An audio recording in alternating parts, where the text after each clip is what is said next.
yaşayırıq ki, xəstəlikdən əziyyət çəkən yoxdur. Yaşlısı da, cavanı da, uşağı da. Xəstəliklərin bu qədər cavanlaşdığı və sürətlə çoxaldığı bir dövrdə xəstəliklərdən necə qorunmaq olar? Bütün xəstəliklərin, xüsusilə xroniki xəstəliklərin yaranmasının iki əsas səbəbi var. Birincisi bastırılmış duyğular, ikincisi stres.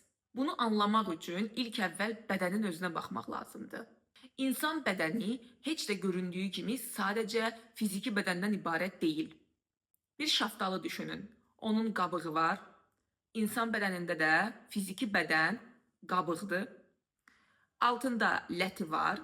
Lət bizim emosional bədənimizdir və içində bir çəyirdəyi var. Çəyirdək isə bizim ruhumuz, yəni özəyimizdir.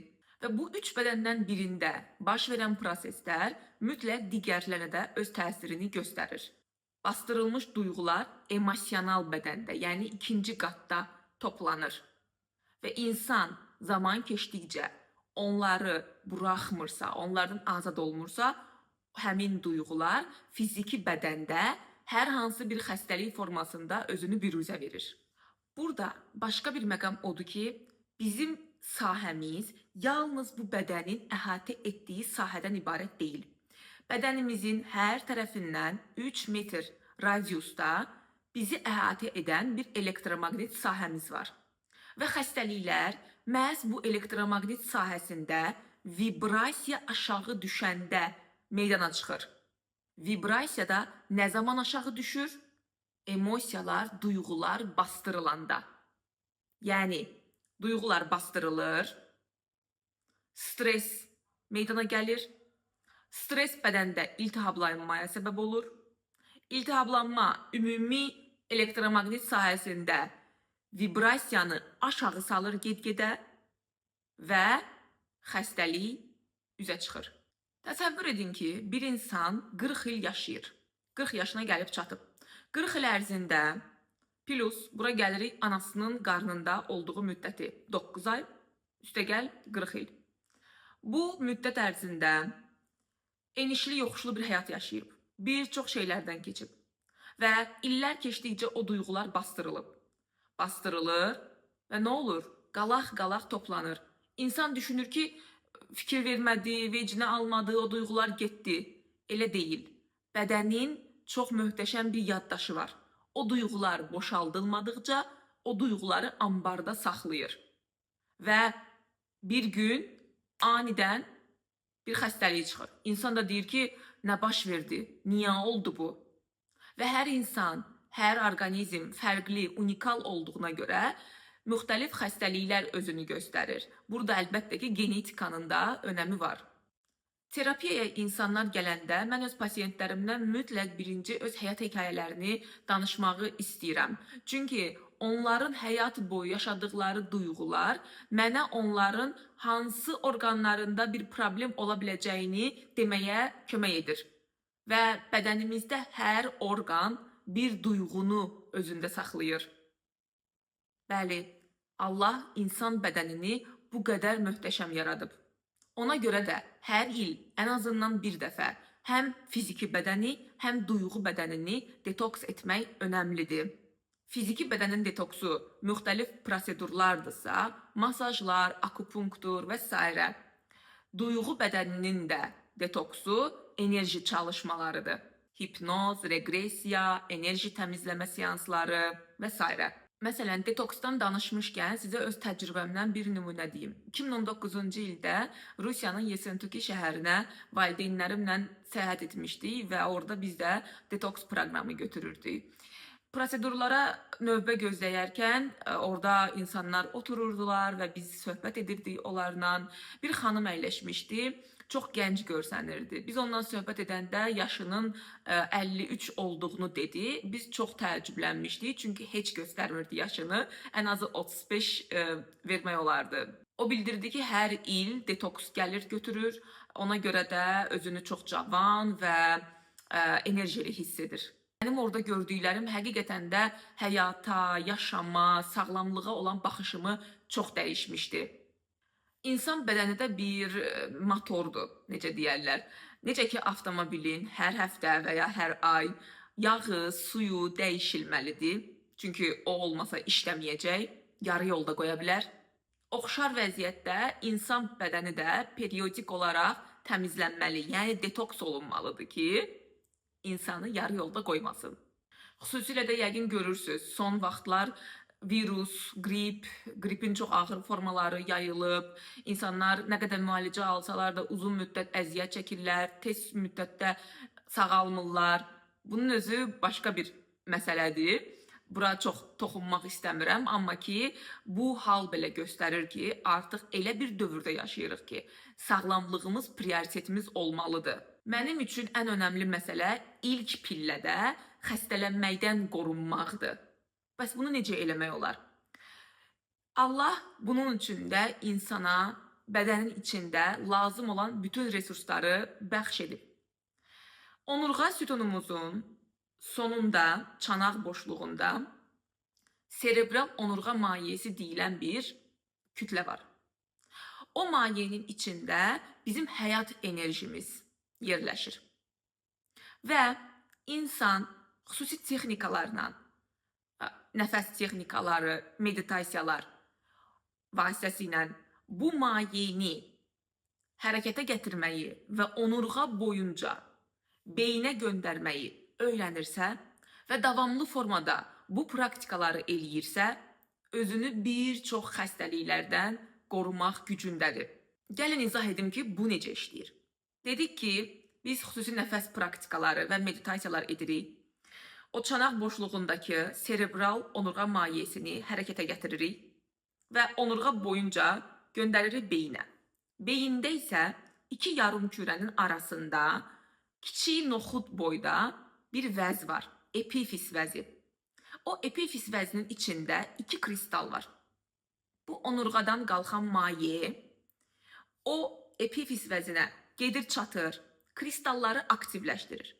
Kristallar bir dəfə aktivləşəndə iltihab əleyhinə, xərçəng xəstəliyi əleyhinə, yaşlanma əleyhinə və digər xəstəliklər əleyhinə molekullar da işə düşür. Və bununla da artıq bədən özünü yeniləyir. Yəni sağ qalmağa yönələn deyil də, inkişafa yönələn hüceyrələr yaranmağa başlayır. Bayaq dediyim kimi, xəstəliklər necə yarandı? Vibrasiya aşağı düşdü elektromaqnit sahəsində, stresslə iltihablanma qalxdı və bədən artıq inkişafa yox, sağ qalmağa yönəldi. Və bədən sağ qalmağa yönələndə xəstəliklər ortaya çıxır. Amma bədən inkişafa yönələn molekulları aktivləşdirəndə və ona uyğun hüceyrələr yarananda orada xəstəlikdən söz getməsi mümkün deyil artıq. Təsəvvür edin ki, bir dəfə biz nəfəs texnikası ilə o kristalları tətikləyirik, xəstəliklər əleyhinə olan molekullar aktivləşir və proses gedir. İkinci dəfə aktivləşdirəndə onu beyində çox güclü neyronlar yaranır. O neyronlar ki, bir insanın həyatını, inkişafını, bolluğunu, karyerasını, böyük hədəflərini sıfırdan qurmaq gücündədir. Üçüncü dəfə aktivləşəndə isə insan öz spiritual bacarıqlarını üzə çıxardır. Üçüncü gözü aktivləşir və o kainatla, ilahi mənbə ilə bağını daha güclü hiss edir. Bu izah etdiyim metod xəstəliklərdən qorunmaq üçün birinci dərəcəli üsuldur. Və gündə sadəcə 15, 20, 30 dəqiqə praktika etmək yetərlidir. Bu praktikaları edəndən sonra heç bir iynədərman, sistem vurdurmağa ehtiyac qalmır. Və artıq araşdırmalar da göstərir ki, bu praktikaları həyatlarında mütəmadi hər gün edən insanlar hətta il ərzində heç bir xəstəliyə də yoluxmurlar. Bununla qalmır, dəri cavanlaşır, parlaqlaşır, saçlar gürlaşır, dəridə quruluq varsa yumşalır və insan özünü daha enerjili, aktiv hiss edir. Yaşamağa, ürətməyə, produktivliyə daha çox həvəsi olur, heç bir işini ertələmir və həyatını başdan sona düzənə salır. Bəli, bu realdır. Amma müasir dövrdə bizi bunun əksinə inanmağa sövq edirlər və çox təəssüf ki, bir çox hallarda buna nail də olurlar. Bu birinci dərəcəli üsul oldu. Bununla yanaşı isə ikinci dərəcəli üsullar çox bəsitdir. Masaj, akupunktur, bağırsaq detoksu götürmək, fiziki aktivlik. İzah etdiyim birinci dərəcəli üsul sadəcə xəstəliklərdən qorunmağa aid deyil. Eyni zamanda xəstəliklərdən sağalmağa da aiddir.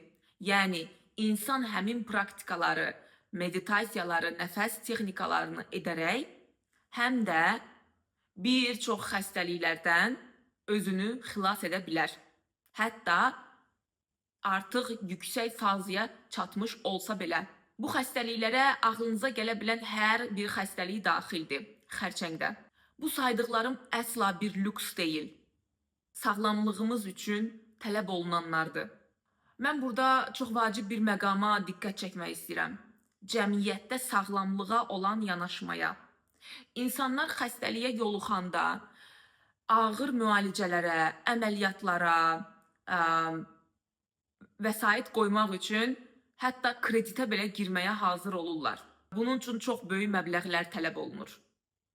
Lakin hələ heç bir xəstəliyə yoluxmadan erkən mərhələdə